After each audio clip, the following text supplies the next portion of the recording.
Hello, beautiful people, and welcome to yet another episode of the Faith in Action podcast with me, your host, Tinashe Mujera. As you all know, I'm an author, I'm a woman of faith, and I'm all about bringing transformation, wisdom, and perspective into your lives. I'm really excited about this episode where we're going to be talking women in the workplace and finding balance. And I'm excited that I'm joined by a corporate leader who happens to be my former high school. Chio Sakutukwa is in the house and she is going to be unpacking this topic with me. Chio, welcome. Thank you, Tanasha. Thank you for having me. Awesome. Yes, I'm just going to go straight into asking you to introduce yourself, tell us about you, what you represent, and maybe just describe Chio in 2 or 3 words. Thank you. So I have some cheat notes on my phone. And so I will look at my phone from time to time. So don't think me rude. My name is Chio, as you've said. Yeah.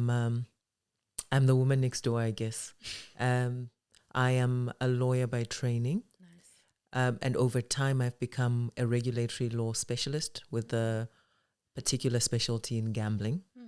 And that has seen me go from initially a company secretary in the biggest alternative gambling group, and eventually their head of legal, and then moving across to a casino gaming group as their head of legal as well. Outside of that, I'm a parent to 2 kids, a 3-year-old and a 5-year-old, the light of my life. And I'm also a woman and a human who has purposed to live the fullest version of life because I have a proper understanding of the fact that death will end it all and you won't do it again. Sure. You don't get an opportunity to redo this. And when you have that mindset, and not in the flippant YOLO sense, not the YOLO people say when they want to make a bad choice, but just in the simple day-to-day understanding that any one of those days could be your last, it helps you to live far more intentionally. Sure. And then the 3 words that would describe me, the stage I'm in with my life now, are intention, love, and freedom. Come on. Sure. Intention, love, and freedom. That is so powerful, Chio. Guys, there you have it for yourself. That is Chio Sakutukwa describing and just telling us who she is and what she represents. I'm already moved. You spoke about some deep stuff already. I mean, Chio, you said you are a woman, but you are also human. That just stuck with me. Powerful. Do you want to unpack that for us? I mean, quite often those things are not the same thing, right? So everyone is a human, but we all have particular experiences related to our upbringing, our financial experiences, but in the world that we live in today, still our gender. So there are things that are particular to the female experience. And that's why I specify that I am a woman and also a human being. Wow. Wow, ma'am. I'm going to pack this one and just go straight into the next question. Yes. I'm getting goosebumps already, Chio. So I want us to unpack you as a corporate leader and just your journey being a woman, as you've said now, in the corporate space. How has your journey been like? But also just being a mom, to 2 human beings. How do you find the balance? How has that journey been like for you? I suppose the mother one is fairly easy to answer because I was only born as a mother 5 years ago. But I've been in corporate for maybe 12 years or so. So my journey has been eclectic, quite unusual. From early on, I realized that my path wouldn't be typical because of the provisions in the laws around the admission of attorneys. So I had to find alternative routes very, very early. And I started out in a company called RSM. It was called RSM Betty and Dixon at that time. It is an audit, tax and advisory firm. Yeah. And I started out in their tax department, actually. and an opportunity opened up in the legal department, and I was borrowed temporarily. I never came back.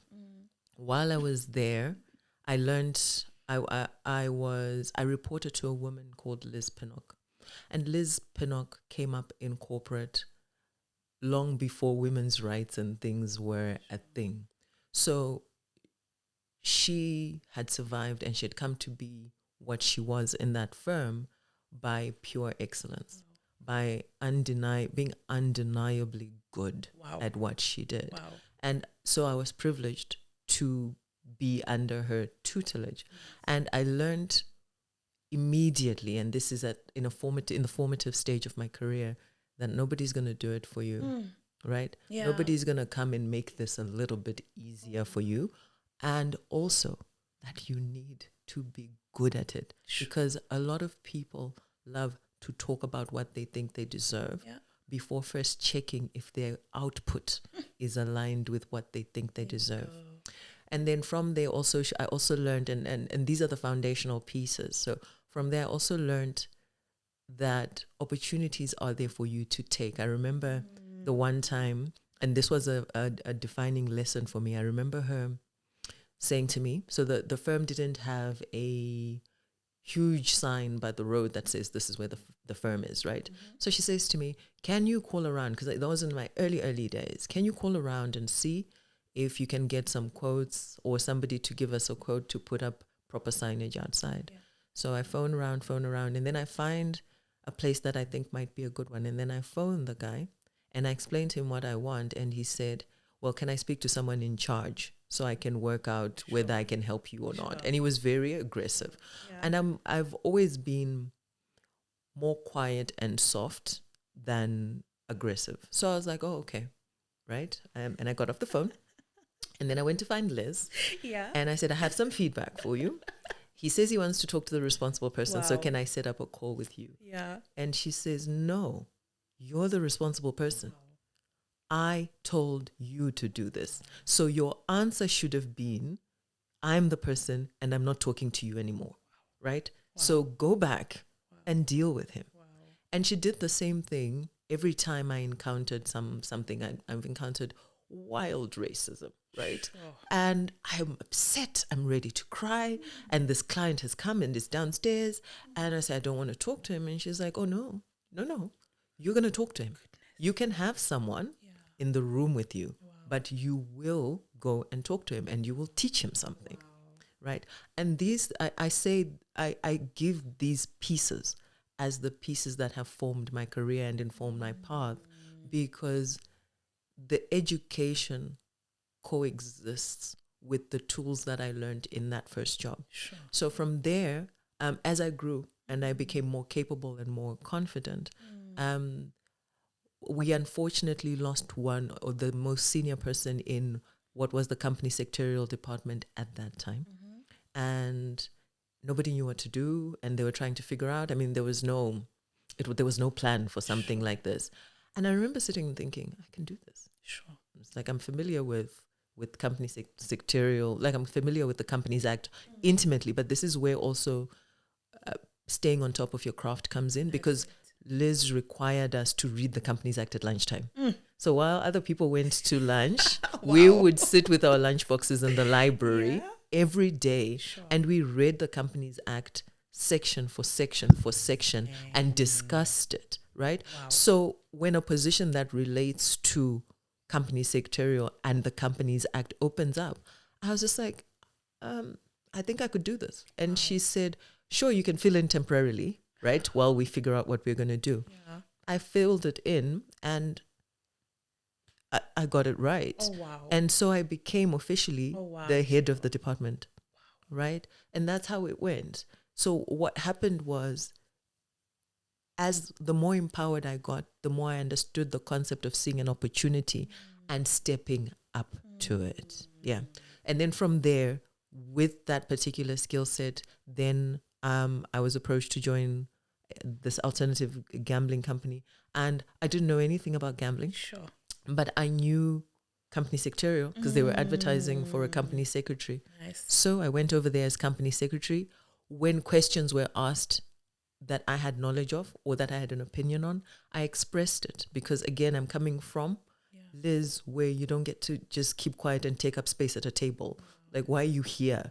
Add value. So I answered, and what happened is, over time, and over a very short time, possibly a year, I then took on compliance, I then took on BEE, I then took on the legal commercial, I then took on transactions.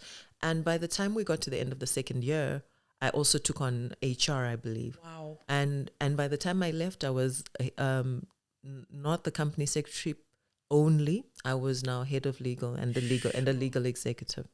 And then from there, I got headhunted to go to Piedmont Global, where I am now as head of legal. Wow. So that's my career path. What a journey, Chio. That is amazing. Thank you. Well done to you, first of all, for really taking up space, but also really, allowing yourself to be mentored and tutored by this lady, Liz, and taking in all the notes and everything that she, really, put on the table for you to grab. I mean, that's amazing. I'm amazed. Thank you. You spoke about her coming into the space and really being there as that person, you looked up to. Yes. Can we unpack? Because a lot of people, and women, of course, find themselves in spaces where they actually don't have that positive mentor. They don't have anyone who wants to make them better. I mean, you were privileged. I think at some stage in my path, as you were talking, I was remembering, oh my God, that lady, there's a lady called Menyana, who really had an impact in my life. And just like Liz, she'll tell me, hey, go for it, you can. But then you find that a lot of women actually in the corporate space don't have leaders like these who can be able to teach them or really just show them the way. How can they navigate through that? Okay, so my time was with Liz is many years ago now, right? Long before the internet was what it is now, right? The reason I'm pointing this out is, I think, which book was I reading? I read an astronomical number of books. So sometimes I get lost in which book it was.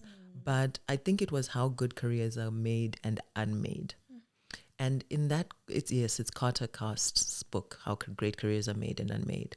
And he was very clear, and that statement stood out to me. I read it later in my career, but it's true that your career is yours to manage, right? To the extent you meet people along the way who can further you, that is a great bonus, right?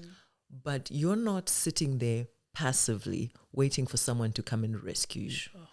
Victim mentality is a huge problem, and this leans into other discussions. But just here, I will say the idea of who can come and do this for me? Who can come and make my career for me? Oh my God, who can give me permission to grow is really what I believe is holding women back. And I don't necessarily blame women because we've been nurtured and raised in this way, right? We've been nurtured and raised to always seek external approval. You are trained to be someone's wife, to constantly think, how do they view me? Who are they even, right? And that idea of you do something wrong, they're like, oh, your in-laws are going to do this, your future in-laws, and you're in high school or primary school. And this is going to happen. Da, da, da, da. Or if you do something and people are like, what are people going to say, right? All these things cumulatively over time nurture into women the desire or need or framework that is based on external approval and permission. At no point are you being taught to be a woman for yourself, right? The consequence is when women are placed in spaces that are self-determining, they still look for someone to say, yes, go. Yes, you can do this. Yes, you can grow. So for the woman who wants to grow, grow, damn it. Oh, go for it. Yes. Sure. You want to learn something? Yeah. Find a book. That's it. You want to learn something? Open YouTube. Oh, yes. You want to learn something? Google it.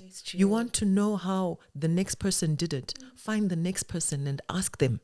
No one is going to come to you and say, hi, I had a dream that you would like to grow. Can I help you grow? Sure. Thank you, Chio. This is just, it's a whole lot. Thank you for pouring out your heart. I felt it. I really did. And this is so powerful, the victim mentality that you speak about, because I was going to divert a bit and speak about, just how some women will hear speak now and think, oh my God, they've had it easy. That can never be me. They've had it easy. I don't have a mentor. That's it. They grew up in privileged homes, or they have this or that. I come from a less than privileged home, right? But more than that, I was orphaned in my last year of varsity. My mom had no money to pay school fees from my second year in varsity, which means I had to sit outside the university unregistered, thinking, how am I going to do this? And I thought, I'm going to go to the dean. And I went to the dean and I took my grades. I took my plan, and I said to him, I've heard, right? Because I asked around. I've heard that there are students who can do a straight LLB instead of the 5-year one, right? At that point, I didn't even have a full picture of what exactly I was asking for, but I was trying something. And I said, this is how I did in my first year. That's it. I have the ability to do even better, right? My mom is struggling. My mom was working on a plan. She was going to get the money. My mom has 3 children. She's a single mom and she's a nurse, right? So we're not wealthy, but she's doing her best. And I would like to see if there's a way I can help her, right? And I would like to help her by making it so that she doesn't need to pay for an extra year of university fees. So instead of me doing the BA LLB, which is 5 years, can I get, because you needed the dean's approval, can I get your approval to do a straight LLB? Wow. And he looked at me. He said, give me your grades. I gave them. He looked at them. And this is, again, so this is not just a question of asking, right? I did well. Yes. I did well. That's it. So then he looked at it and then he said, okay. Then he wrote down something on a piece of paper and he says, go to the finance office. And I went there and they happened to have some leftover funding on a trust, and they were able to pay my tuition only for the year. I didn't live in res. Sure. So I had to figure out my life. I got a couple of jobs to pay for my life and for my needs. Yeah. But what was I there for? I was there to learn, right? And the tuition was now covered, right? And I still did the straight LLB, but provided I kept a certain percentage grade average, they would continue to pay the tuition until I graduated. My point is, at any point, and then my mom passed away in my final year, and this was the topic for Career Tuesday earlier this week, when I say, if you choose to run a campaign of misery in your head, this is not that life is not hard. Yeah. Life is hard. Yeah. Life is hard, and it is also beautiful. Yes. And both are your responsibility. Also, we need to get over the idea that life is fair. That's it, ma'am. Because it's not. Sure. Right? Once you get over those hurdles that you've placed in your mind, the idea that you're going to be rescued, the idea, and this, again, I don't blame women, but we need to do better now that we know better, right? I don't blame women for thinking like this, because what are we shown from the day that we were born? You should see cartoons these days. They look nothing like the cartoons we watched. Really? Yeah. Nothing like it. Nothing. And here's what's key. For example, every cartoon, every childhood movie, everything up to adulthood, think rom-coms particularly, everything says to you that what you're aiming for is finding a Prince Charming, and that Prince Charming will come and rescue you. Yes. 1. Number 2, think about this. Every female character in any movie, no matter, or any cartoon, no matter how strong, is ultimately only complete when that male character arrives. So true. So true, Chio. Right? 3, those characters never had agency. Everything was about that waiting to be completed. Totally. All of it. Yeah. Cinderella is unconscious, waiting for someone to... Snow White needs someone to come remove an apple from her throat. Why doesn't she cough? Sure. Right? Listen. Yeah. Listen. So this is what we're fed. This is what we're fed. Yeah. So it's not like someone said, oh, Tinashe, you're a victim. I would like you to grow up as one. Sure. No, the message is fed subliminally. Lie there. Or if you can be pretty, well done. Yeah. Right? Lie there and be pretty. Sure. And someone will come Sure. and complete the circle for you. Right? And we need to move on from there. Not because that's not what we were taught. Yes, but now we know better. Now we have the ability to know and do better. What's stopping you? Oh, Chio. Sure. Thank you for this. It's powerful. It's really, really powerful. I mean, you spoke a lot of things, but I just want to go back again into women be undeniably good at what you do. She took her grades and showed them confidently because she had done well. What are you doing that is good? Are you doing exceptionally well? Are you so good at what you do that they can't deny you? Because that's what I'm taking and getting from what you're saying right now. Chua, this is so powerful. I just want to divert again and talk about your eloquence and your confidence. My God. How do we get there? Please tell us. Because you are so eloquent and you are so confident. Did you grow up like that? Did you just happen overnight? How did you build yourself up to become this woman? This question makes me teary. Yeah. So when you speak, I can't but listen. And I think everybody else, and that's why I follow you and that's why I listen to you. You are so powerful and there's something there. I don't know. Tell us about it. How did you get to here? I got here because life is hard. And at some point, I worked out the power of intention. Sure. I'm thankful for the compliment because I really haven't always been confident. In fact, I have struggled with confidence issues my whole life. And I have, for the most part, generally tended to keep quiet, even if I knew the answer, except in particular scenarios. Even in high school, you obviously wouldn't know this because, like I said, you were a few years behind me. But I only came into my own in high school at the end. In the earlier years, I probably was not noticeable. But as I grew in the space, then I became more confident. But then we went into life and what it has to offer.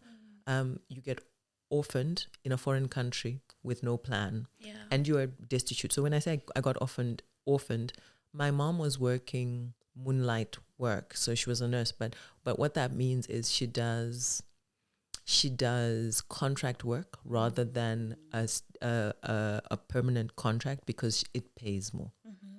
But it pays more in the short term. But what that means is when she doesn't work, she doesn't get paid, right? So she, like many, never envisaged that anything could happen that would mean she can't earn. But a lot of things happened, and she was diagnosed with cancer, and she died very suddenly, which means we went immediately to zero income, my siblings and I. And there's nothing like not eating for a few days to teach you to speak, right? But those days I spoke from a place of desperation. And for many years, I spoke from a place of desperation or from a place of pain or from a place of desperate need. Then I got married into a very complex relationship. And my choice of husband reflected the poor state within me at the time that I made the selection. And so it was a very difficult marriage, a very trying one. And during that marriage, people would say things to me, the people from whom I sought counsel, including religious people. And I'm very cautious around faith and the way people express it, because it was never about seeking solutions. It was just more about, why don't you just pray and get over it? Pray and get over it. Yeah. Yes. Which I don't think is written anywhere in the Bible. But the harder it became, the more I realized, because it broke me down to nothing. And then I realized there was no one coming to rescue me, right? It wasn't for these people to give me permission to exit the situation. In fact, having my daughter, I often say, put steel in my spine, because were it not for her, I think I would have just hobbled along and figured it out for a very long time. But it was giving birth to this girl and thinking, understanding as a parent that children do what they see you do more than what they hear you say. Chio. That made me think, and I remember having this thought, would I want her in a situation like the one I'm in because she saw me in this situation every day? And I thought, I am not just killing myself, I am killing my daughter. That's it. Would I want my son creating a situation like this because this is what mommy taught him is acceptable? Sure. And yeah, I'm speaking only of my responsibility. I'm speaking only of my responsibility. And I knew the answer to be a resounding no. I also knew I didn't have the strength to do anything about it in the moment I made the realization. And so I sought the strength. I started going to therapy. I started listening to women who have come through difficult things. I didn't go necessarily to my friends to say, oh, let's talk about it, da, da, da. I wanted professional help, right? And what I learned in therapy was the quality of the questions you're asking yourself is important. Yeah. If you're asking yourself why me questions and victimhood questions, there is no empowering answer that can come from a disempowering question. Sure. Right? Once I understood these base foundational pieces, the conversation you have in your head, a lot of us are unkind to ourselves in our head. And, I'm hard on myself, on the basis of I'm hard on myself, or I demand a lot from myself. What you must understand is you can't trick yourself, right? So if you speak to yourself with an uncharacteristically, like with an unkind voice, if you speak to yourself with a cruel voice, right? When you are in a situation where a person other than you speaks to you in that way, your brain doesn't trigger an alert. Chio. Your brain doesn't say to you, we have a situation. Chio. Sure. And so we make poor choices that match what goes on inside. Sure. So I grew my voice from growing myself. I didn't purpose to grow the voice, it just came as a natural byproduct of learning to like myself. As a natural byproduct of believing the things that I'm saying. As a natural byproduct of understanding that there's nothing out there that makes me worthy. I don't need to hustle for my worthiness. I was born worthy. Once you truly believe that, I really feel that everything else becomes easy. Sure, Chio. I'm getting teary right now. This is speaking to my heart, and I hope and believe that you all are also getting this. I don't even want to add anything. It's just flowing in and it's sitting in and it's speaking the things that it needs to speak and delivering what it needs to deliver. And I believe there's someone out there really whose life is being changed, a woman out there whose life is being touched right now because of this wisdom that we really getting today from Chio. Chio, this is deep and powerful. Wow. I'm going to go back to the script. Let's do that. And talk about, the issue of balance and balance being a big thing for women in corporate or in business for that matter. How do you find balance? I mean, I know you're a mom. I just also sometimes wonder how you do it because I know you're very busy. So it's like balance is a big word often misused. How are you finding balance? Maybe tell us about how you are finding balance. I think balance is one of those dangerous words. It's like self-care.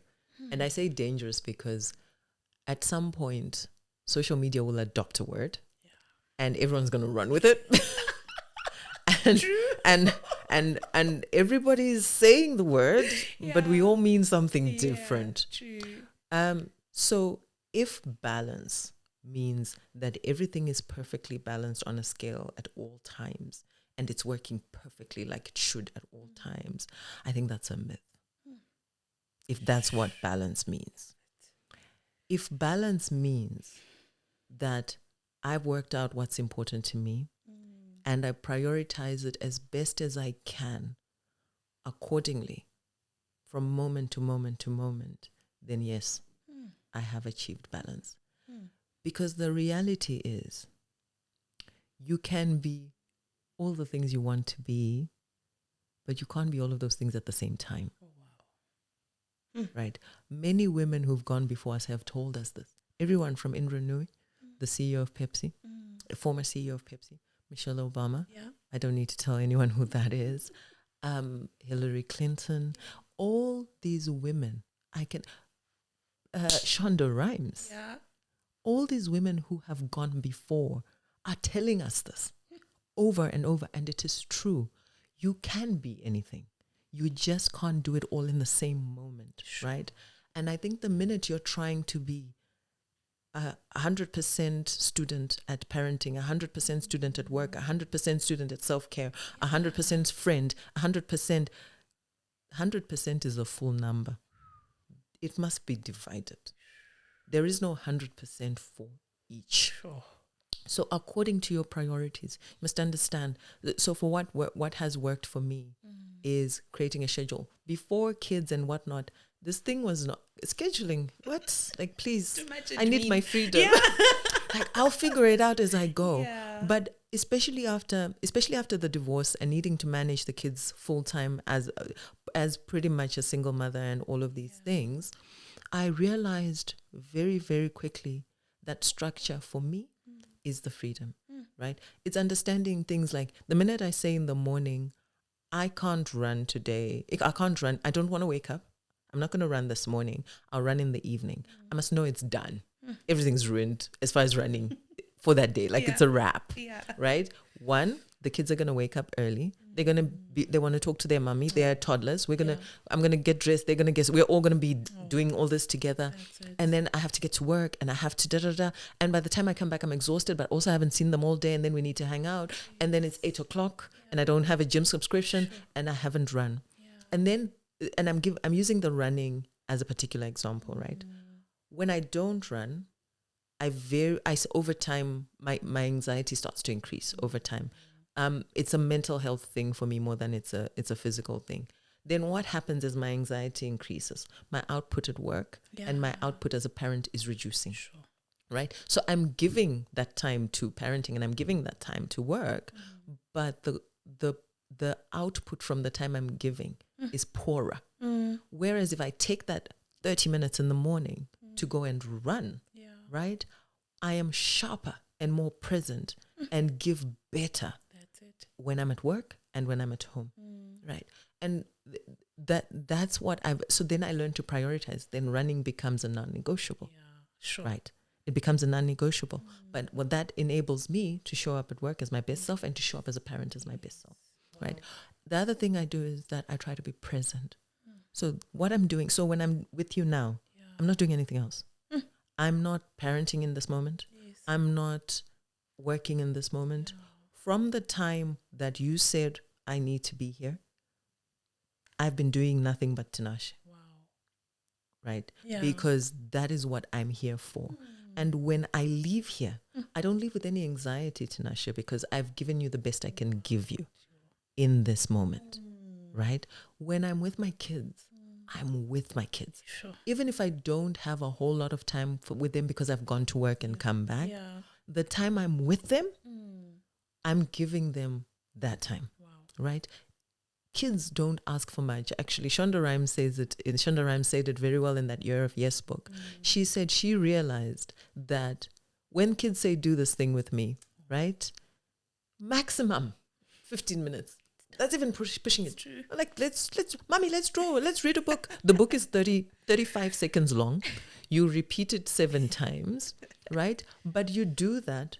It feels like a lot when you are just, going through it and you're not actually paying attention to how much time you're actually spending. But when you read that book with them for those 15 minutes and you're there and you're doing the voices and you're doing the da-da-da-da, that is high quality time that you're spending with them. And the guilt of not spending high quality time doesn't eat into the next moment where you're trying to do the next thing. Because this knock on guilt affects the quality all the way round. Listen. Right? And then finally, it's having grace for yourself. You're one person, one human, one person doing all of these things, right?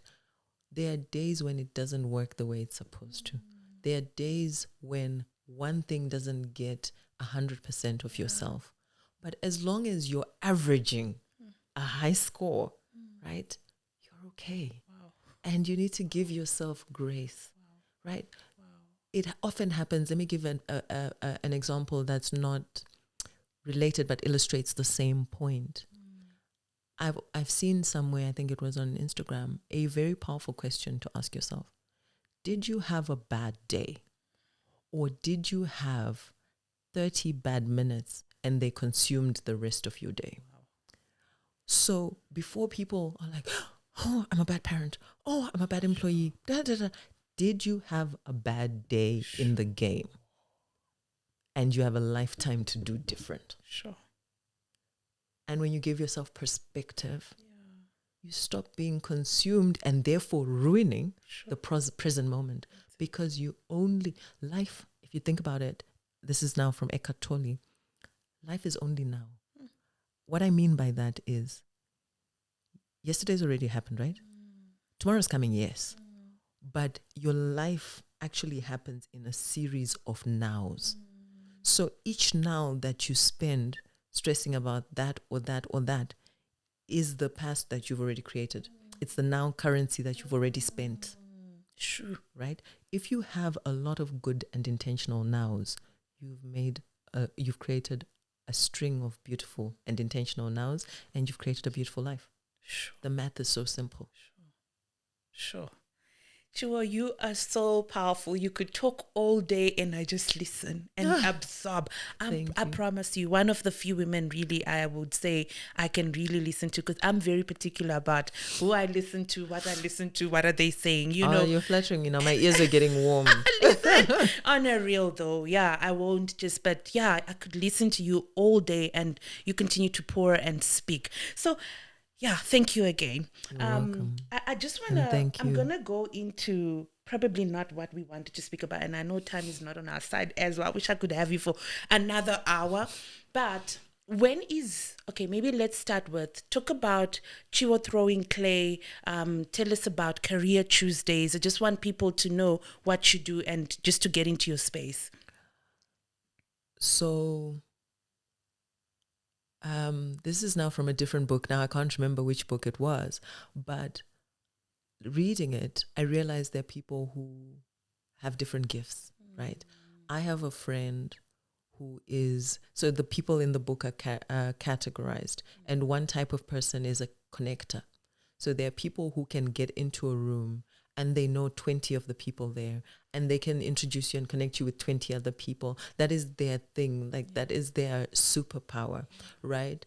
And I worked out that my superpower, and I forgot there's a specific word for it, is I love collecting information and sharing it for the sake of it, right? So I gather information, and in the book, if I remember correctly, the idea is that we all come with a part to play on this earth, right? And connectors come to connect. People who collect information come to collect information and pass it on to the people who need it, right? And they don't do it because they've decided, oh, this is what I'm going to do. I feel compelled to share this information. And what I worked out in going through my own career growth, my own relationship development with other people and with myself, was I would find myself asking myself, why did it take so long for me to learn this? Like, why did no one tell me that this is what it's like? Oh, wow. Like, why did no one tell me that this is what it's like, right? And so I started speaking about it. So because I've been left homeless and had to ask people for places to stay and I don't really feel shame.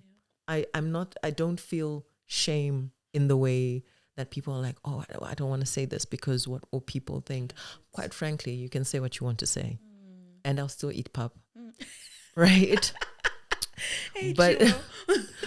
but my point is, I realized that by sharing what I know and what I've read and what I've experienced in the most authentic way I know how, I found that the response to that is generally that people feel freed to also share and to also say that this is what they've been through.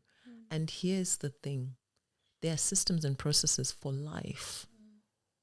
But humanity, the things that connect us are our stories. It's the understanding that when I have a hard moment as a parent, there are other people who've been here and they're okay. It's understanding that someone has gone through this and they are doing just fine. Oh, yes. That says to you, who has never been through this thing, hang tight. Oh, yes. You're going to be okay too, right? That says to the next person, maybe this is what you could do. Yes. It's an option. Sure. Maybe that is what you could do. It's an option. But what you are not is alone in this human experience. And that drives me. We really do not understand the power that our stories have to make the person next to us, the person watching, the person randomly listening, free. Free. And free people can do amazing things. That's so true. Sure. Well, I'm freed today, by the way, just by you sharing a few nuggets with us today. I feel what you're saying. I really feel it. Like, it's not me just hosting the episode, but I'm also getting something, I'm being freed, like you rightfully said. This is so powerful. And then I didn't answer the rest of your question. Chio.throwingclay is my Instagram handle, and that's where I share this information. And I think Career Tuesday came about from there. Because I would say when I was an HR exec, I would say to myself, why would someone submit a CV like this, right? And and in my head at that time, right? Sometimes we all need to grow at some point. And I remember thinking, but you can just Google this stuff and you can see what a CV looks like. But then so I would say these things out loud. And then someone would say to me, can I talk to you? Can you help me with my CV? And then I see their CV and I realize, people actually don't know that they can go look. Wow. People don't know that this is a thing that they can consider. People don't know that LinkedIn can be wielded rather than existed on. Like, you don't need to just exist there, right? And once I understood that, I'm just like, let me tell people. So I started out by just posting screenshots. Actually, this is how Career Tuesday started. And I would go on the internet and just say CVs, right? This is what your CV should look like. Screen grab, screen bag, 1, 2, 3 basics. Then I start to get DMs, right? People like, okay, and then if I do this, then what do I do next? And then what do I do next? And then how do I actually get the job? And then what do I do and what do I do? And so for every person who I've encountered in life who has empowered me to do better, because I wasn't born knowing.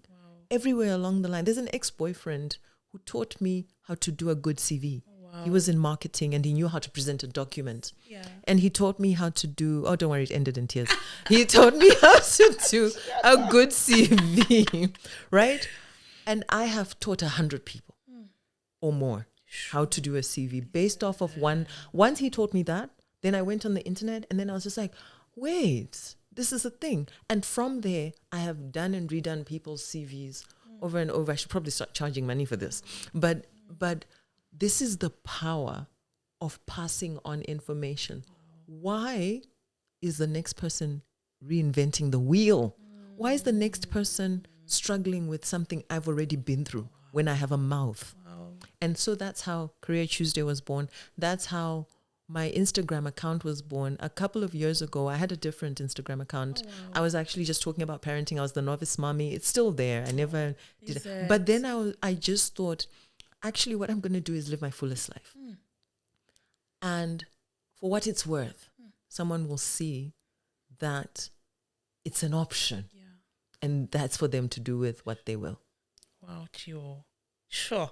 And so that's with the Chio. And throwing clay was a metaphor for that. I thought about it for a really long time. To throw clay is to make a clay pot on the turning wheel. So when you put clay and you turn it, you've seen a person molding it into something, right? It's a very messy process. It's mud and water when you start, and then you mix it, and then you need the skill and the knowledge to turn this thing and turn it into something beautiful, right? And that is what life is. Life is taking mud and water and mixing it together and shaping art, right? And this is the beauty of shaping. This is the beauty of throwing clay, because the process of shaping it is called throwing clay. The beauty of throwing clay is whatever you produce, whatever shape it takes, right? It's yours. You have shaped it. You have got involved. You have got your hands dirty. You have taken ownership. It is your life, right? And you are in charge of it. And whatever that is, whether it's a jug that points that way, or a stunning straight vase, or it's a pot that can hold 10 fish, you have taken ownership of your life and you've got involved in the mess of it, and you have made it, and it is your art. It is yours. Sure. It's life on your terms. That's it. That is what throwing clay is about. Wow. So powerful and so well thought out. I never knew that this is where it came from. I always wondered, throwing clay, why, Thank you for sharing that with us. Now, what I hear from you, Chio, is purpose, vision, intention, and intention, like the word you used in the beginning. And I mean, for me, it's empowered women that empower others, or rather empowered people that empower others. And for me, it's, when you take up space, or when you find yourself up there, but also find yourself wanting to make space for others, because now you are up there and you're not selfish and you want to make space for others. That's all I hear, as you speak, as you share. And I just really want to thank you. I mean, honestly, Chio, I wanted us to continue, with this. There's a lot of questions, I had for you. I wanted us to really unpack the corporate space, talk about, gender issues, male, female in the corporate space, where women find themselves not getting the same salary for the same job as men. And can I comment on that quickly? Yes, please. Right. So gender in the workplace. For the people listening, I have a little cheat sheet where she gave me the questions she was going to ask. So I already know what this question is. So I'm just going to answer it, because that answer is also close to my heart, right? First, we're not in 1920 anymore, right? So we are not at a place where women are desperately trying to get in the door, where women are desperately trying to be recognized by the law, right? Where women are trying desperately to be noticed and to be allowed to vote and to be allowed to have a bank account. The legal systems are there now. The battle we're fighting now is mental, right? Both men and women, right? But women more. It's the fact that women go into a room, and you'll tell me honestly if this is true or not. You're invited into a boardroom for a meeting. You first check to see where everyone else is sitting, so you can sit in the least inconvenient place. So true. Least inconvenient, because who do you not want to inconvenience, right? This is the battle we are fighting in today's age. And I'm concerned that we're so stuck in the old dialogue, right? In the old fight, that we are missing out on the fact that a lot of the legal doors have been opened, right? So now that the door is open, it's incumbent on you to pull up a chair. If you think about it, so for example, I work for Piedmont. It's a massive gambling group. There are only 3, but it's the 3rd largest casino group in South Africa. But here's the thing. It's got, let's say, 8 units. Of those 8 units, 4 are headed by women, or 5. Of the 5, of the entire set, 7 of the 8 are, the 2 I see is a woman, right? What I'm trying to say is, women are rising through the ranks because things have changed. People are rising through the ranks on merit, right? Which means it is now just a matter of time before we get to a point where we would like to see more women as CEOs as well. That's the top part of the tiramisu. But let's not lose sight of the fact that women are rising through. Yeah. They're coming through, Yeah. right? And here's the question. Where you've been presented with this opportunity, are you pulling up a chair? For example, women, you said women are not paid the same as men, right? Women, statistically, are the least likely to push back on a salary offer. Men will say, oh, thanks for your offer. Can you pay me this instead? Wow. Right? And every woman I've coached to push back or to say, can I have more, has been given more. Why am I late to this? Because you've been taught Sure. to receive and to ask for permission, right? So you want to go in knowing what you are worth. So if you go into my blog, there's an article called Know Your Worth and Then Add Tax, right? The point is, women are talking about not being paid the same as men. They're pegging their value according to what a man is being paid. That's not the value. The value is your offering. How much is your offering paid in the market, Chio. right? Sure. Peg yourself according to that. Why are you pegging yourself against the target of old? Change the mindset. Right. So you come here and you say you're a company secretary. How much is a male company secretary paid? How is that relevant? Sure. The question is, how much is a company secretary paid? Yes. And you will say to them, actually, thank you for your offer. But if you check pay scale, and these 6 job offers that I have pulled, or these 6 job adverts that I have pulled for the same role, you will see that they're offering on average 100,000 more. So could you please make me an offer of? I would accept an offer of. Wow. Chio. Wow. Right? So the days of, oh, this is happening to us, are they really still here? Wow.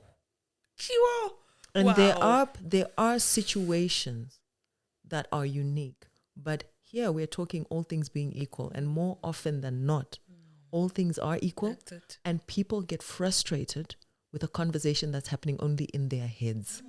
Have you gone to your boss and said, I would like to grow to this point. What do you need me to do in order for me to get there? And had a constructive conversation. And if the conversation is not constructive, have you asked yourself, what are my options?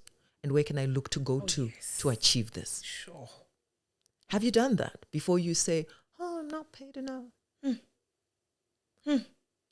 The victim mentality has to go. It has to go. It has to go. It definitely has to go. Wow, Chio. Wow, wow, wow. Ma'am, you are so powerful. Thank you so much, really, for gracing this platform, honoring this invite. I don't take it for granted at all. I mean, I cannot put an amount to this. I can never.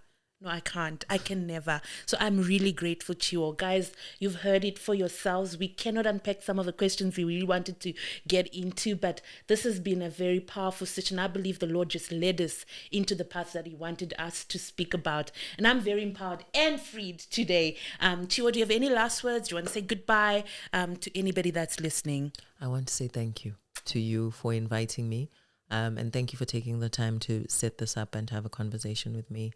And you're far more generous than I deserve in your compliments. I appreciate you and your time in doing this. So thank you. And I wish nothing but the best for this podcast. May there be 1 million subscribers. Thank you, Chio. I received them. There you have it, guys. Until our next episode, it's goodbye for now.